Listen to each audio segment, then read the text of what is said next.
So Biden considers major Supreme Court reform. Again? Well, I mean, this is like from last week, I think. I know there have been updates since then, but he actually seems to be putting the wheels in motion to actually do it, as opposed to just making it a talking point that, like, hey, if you vote for Kamala, she'll do this. Which I think that's actually a very smart move, because that, like, one of the biggest criticisms against Biden is that he kept on, like, dangling things, or like, oh, if you vote for me, I might do this after the election. I might do the thing you want. So this actually reminds me of something. Unironically, at the card shop, there were a couple of new people who came in, older gentlemen, like age 60, 65 or so, played Magic 30 years ago and just started playing again recently.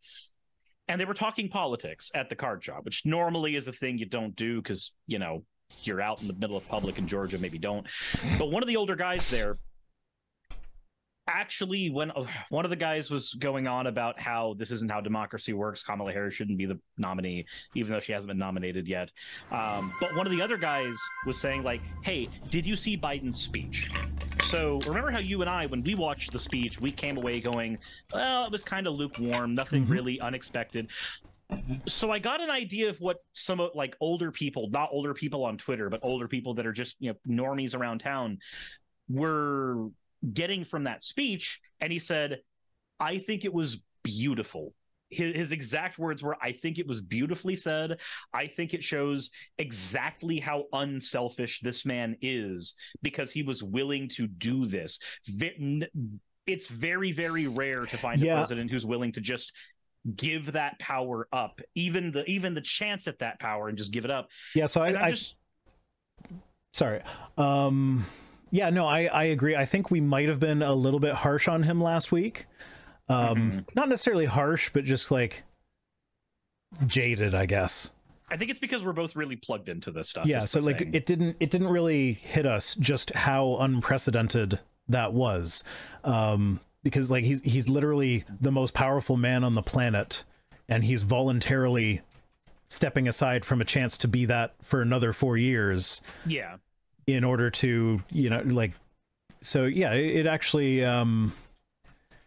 like I have said on the show, you can go back and watch if you don't believe me. I like, this isn't just me being like, oh yeah, he did the selfless thing, so I'm gonna do, because I saw a lot of accusations of this flying around as well. It was like, oh yeah, now everybody's talking good about Biden and all the good stuff that he's done now that he's stepping aside. And it's like, no, I have always, well, maybe not always, but like I have gone on record on this show in the past saying that, like, no, Biden is actually the most progressive president that the United States has ever had.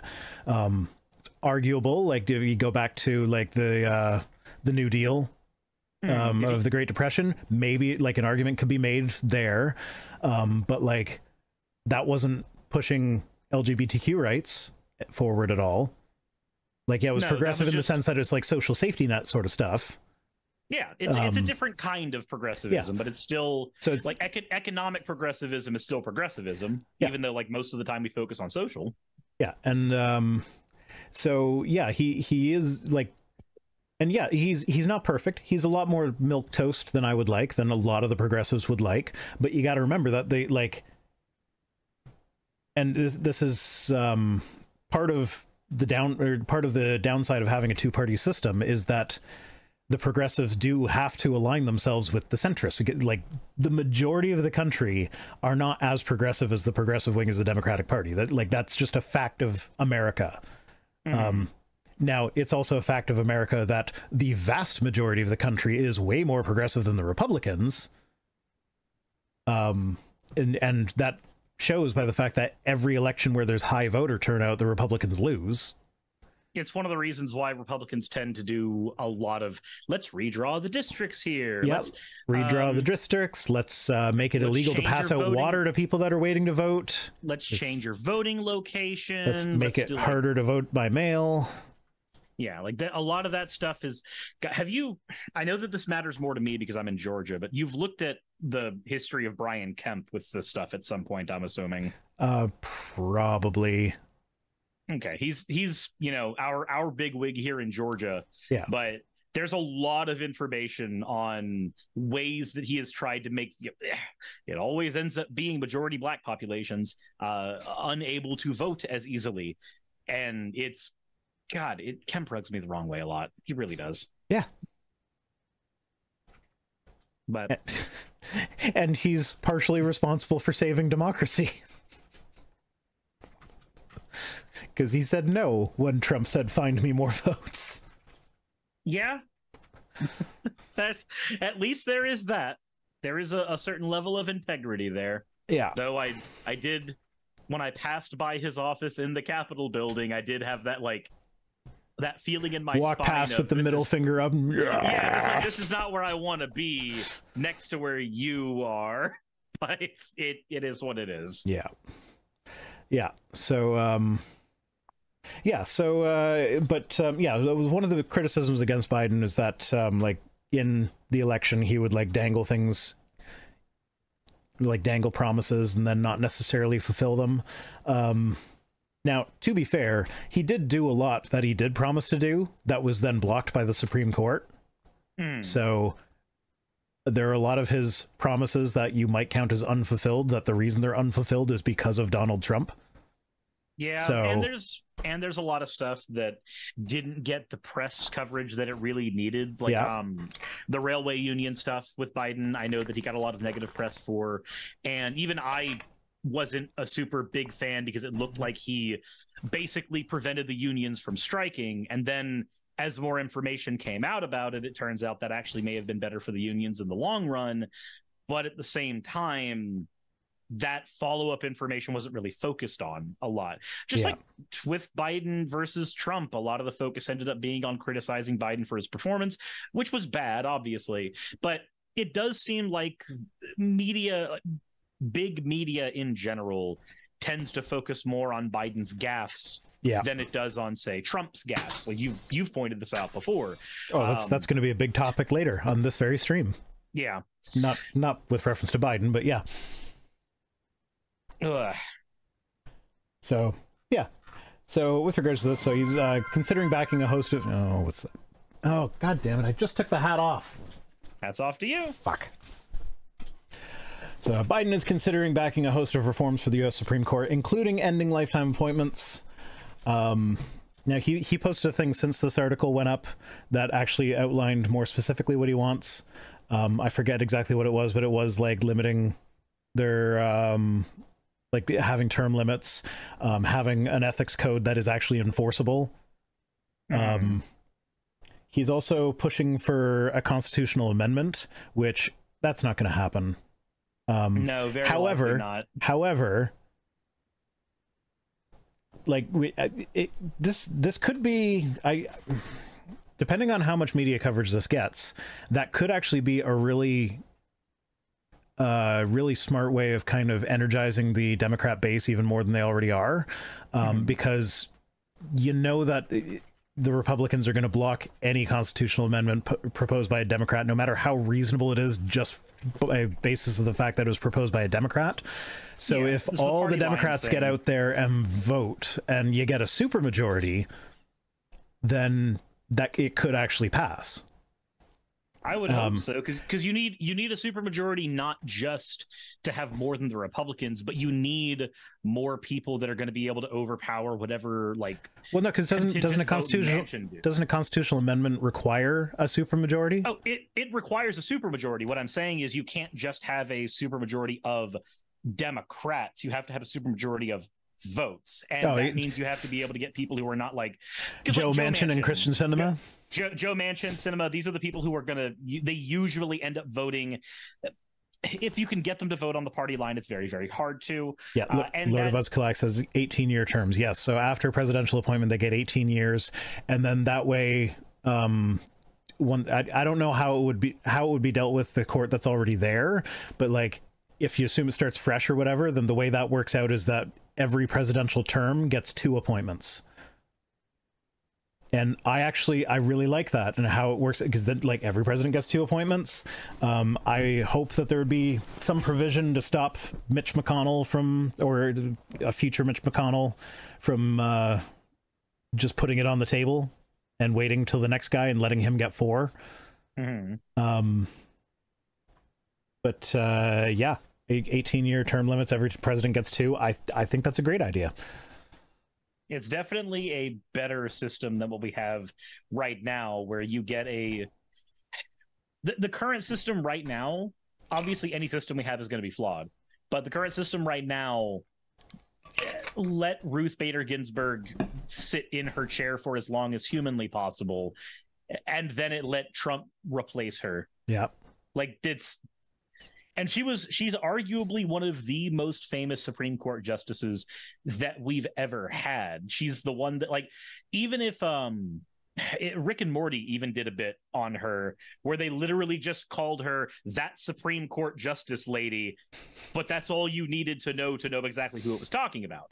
Like, yeah, it's losing her sucked because it made her legacy look like one of selfishness. I remember when Biden said he was stepping down, there was a lot of talk on Twitter about how this automatically makes him better than Ruth solely because he was willing to step down instead of try to hold on to that seat for as long as possible. And I don't think they're super comparable, but I don't like, she got a lot of criticism for that after she died. But what happened was, like, yeah, she could have retired during the first few years of Obama's presidency.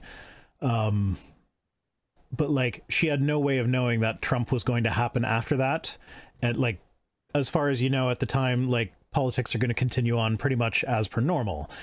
So she could have very well intended on retiring during Obama's administration, but then she saw what Mitch McConnell was doing and knew that if she retired when the Republicans had control of the House, that Obama wouldn't get his pick in. He would have just stonewalled 2 picks. And so her thought was to, like, I'm not saying this is what she actually thought, but like, I've seen analysts say that this could have definitely been something that she considered, is that, like, if I wait till after the election, then, like, you know, if a Democrat wins, then it doesn't matter. And you know, once the Trump thing became apparent, it's like, okay, well, then I need to hold on for dear life.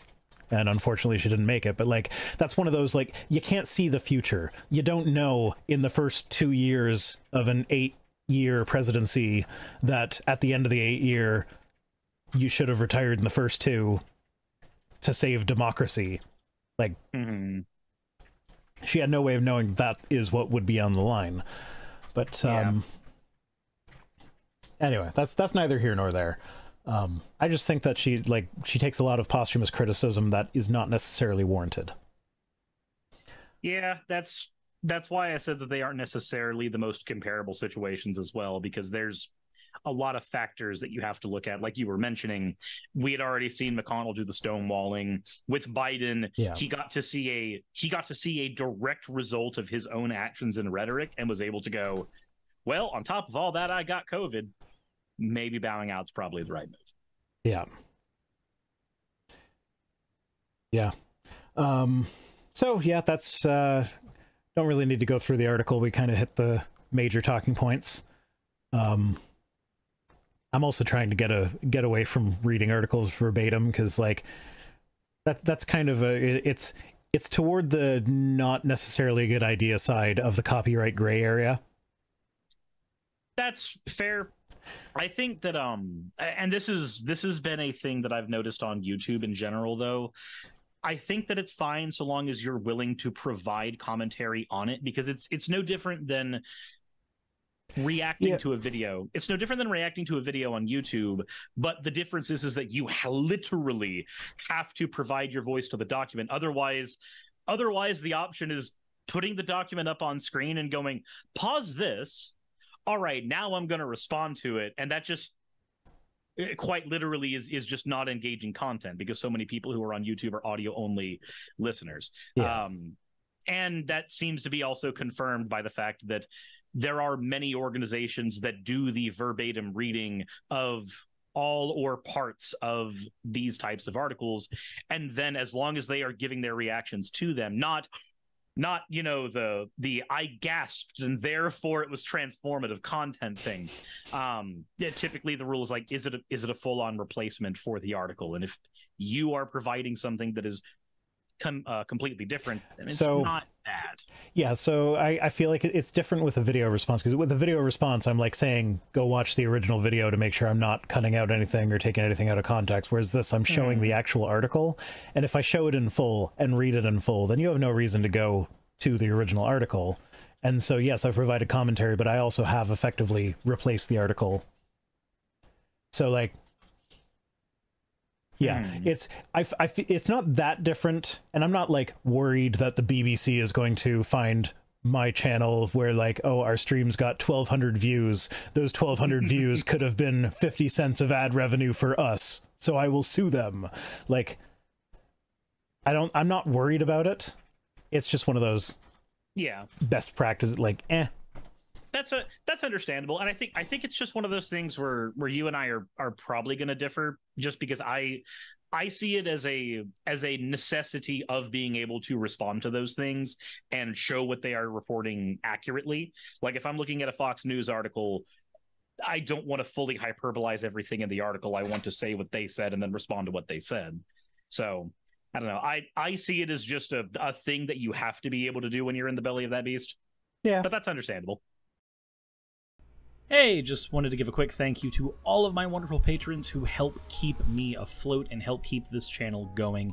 YouTube and Twitch are wonderful platforms, but at the end of the day, stability is not one of their strong suits. If you want to support my channel, then obviously Patreon is one of the best ways of doing that. Link is in the description. But I do want to personally thank everybody who has contributed to the channel. Those people would be Red Joker, Purple Poundini, Jemshin, Britzkrieg, Jupe the Malignant, Michael, Ravalern, Mabbity Babbity, Astral Frontier, Autumn and Angel, Nixie Chan, Mark Anthony, Victorian Alchemist, I'm not saying the last part of that, and you know that. Arcton Arclacier, Kiratorian, Dren Hadamata, Jordan M, John L, Lord Bleck, Smiling Game Master, and Fire Shard. And everyone else who supports my channel and lets me do what I do full time. This is a dream job of mine that I never believed that I would be able to take full time, and with your help I've been able to do it. So thank you so very much for that. Thank you for watching the video. I hope you all enjoy, and I hope you all are having a wonderful time. I will see you all in the next one, hopefully.